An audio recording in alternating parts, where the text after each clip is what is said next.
رسول اللہ صلی اللہ علیہ وسلم نے فرمایا کہ 3 شخص ہیں جن کے لیے 2 گنا اجر ہے۔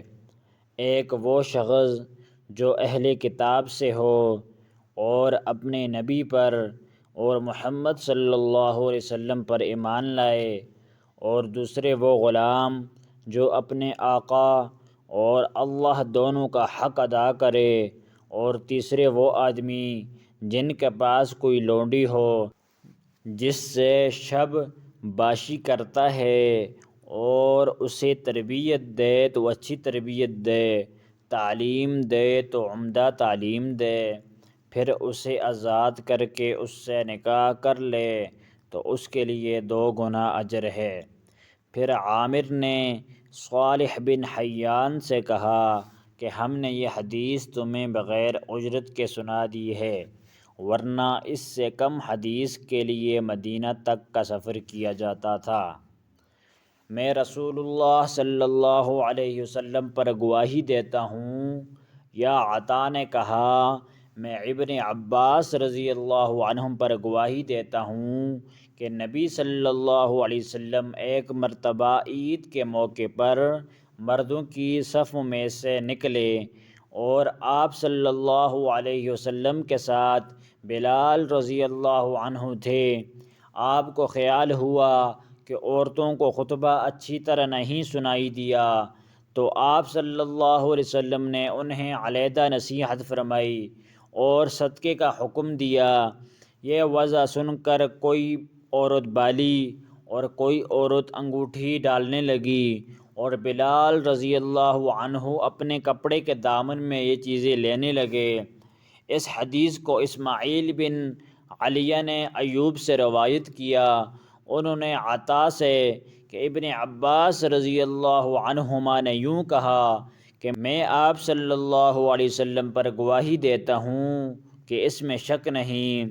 امام بخاری کی غرض یہ ہے کہ اگلا باب عام لوگوں سے متعلق تھا اور یہ حاکم اور امام سے متعلق ہے کہ وہ بھی عورتوں کو وعظ سنائیں۔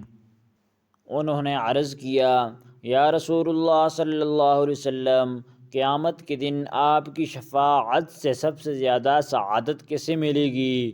تو رسول اللہ صلی اللہ علیہ وسلم نے فرمایا اے ابو ہریرہ، مجھے یقین تھا کہ تم سے پہلے کوئی اس کے بارے میں مجھ سے دریافت نہیں کرے گا، کیونکہ میں نے حدیث کے متعلق تمہاری حرص دیکھ لی تھی۔ سنو، قیامت میں سب سے زیادہ فیض یاب میری شفاعت سے وہ شخص ہوگا جو سچے دل سے یا سچے جی سے لا الہ الا اللہ کہے گا۔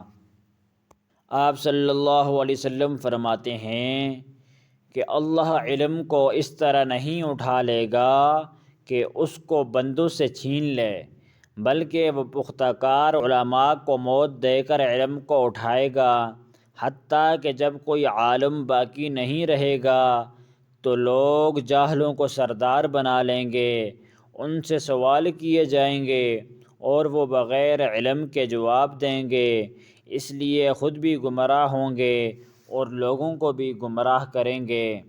عورتوں نے رسول اللہ صلی اللہ علیہ وسلم سے کہا کہ آپ صلی اللہ علیہ وسلم سے فائدہ اٹھانے میں مرد ہم سے آگے بڑھ رہے ہیں، اس لیے آپ اپنی طرف سے ہمارے وضع کے لیے بھی کوئی خاص دن فرما دیں۔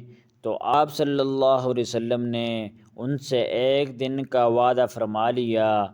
اس دن عورتوں سے آپ صلی اللہ علیہ وسلم نے ملاقات کی اور انہیں وعظ فرمایا اور مناسب احکام سنائے۔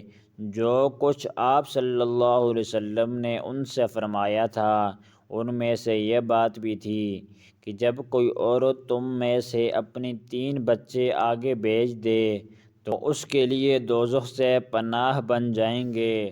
اس پر ایک عورت نے کہا اگر 2 بچے بھی بھیج دیں؟ آپ صلی اللہ علیہ وسلم نے فرمایا ہاں، اور 2 کا بھی یہی حکم ہے۔ اس طرح کی حدیثیں پڑھنے اور سننے کے لیے ہمارے چینل کو سبسکرائب کریں۔ جزاک اللہ۔